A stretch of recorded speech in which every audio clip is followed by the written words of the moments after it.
सप्रेम जय मल्हार, एळकोट एळकोट जय मल्हार. मी मंगेश अशोकराव घोणे, विश्वस्त श्री मार्तंड देव संस्थान जेजुरी खंडोबागड.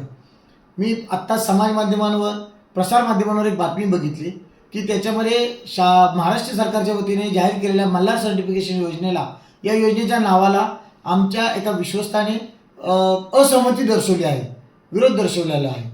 परंतु हा विश्वस्त मंडळाचा किंवा श्री मार्तंड देव संस्थानचा निर्णय नाही, तो वैयक्तिक त्यांचे मत आहे. तसंच पत्रात त्यांनी उल्लेखही केलेला आहे. हा देवसंस्थांशी या वैयक्तिक निर्णयाचा काही संबंध नाही.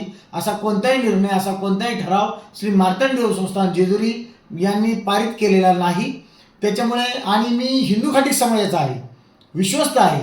मी तर या महायुती सरकारचं विशेष अभिनंदन करतो, आभार मानतो की त्यांनी प्रथमतःच हिंदू घाटी समाजाचा असेल, धनगर समाजाचा असेल विचार केलेला आहे. माननीय मुख्यमंत्री देवेंद्रजी फडणवीस साहेब असतील किंवा नितेशजी राणे साहेब असतील, यांचे मी विशेष आभार आणि अभिनंदन करतो की त्यांनी हा अतिशय मोठा निर्णय पारित केलेला आहे.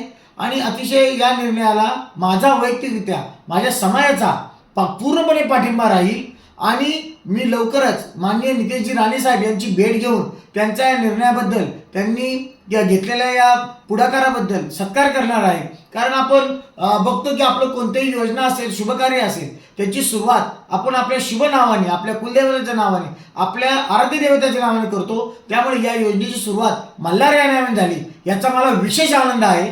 आणि मी नक्कीच नितेशजी राणे साहेब यांची भेट घेऊन त्यांचा सन्मान करून आणि त्यांना शुभेच्छा देणारे, आभार मानणारे, अभिनंदन करणारे की त्यांनी अतिशय उत्कृष्ट आणि स्तुत्य उपक्रम हा राबवला आहे. आणि मल्हार सर्टिफिकेशन या योजनेला मी पूर्णपणे पाठिंबा दाखवतो. एबीपी माझा, उघडा डोळे बघा नीट.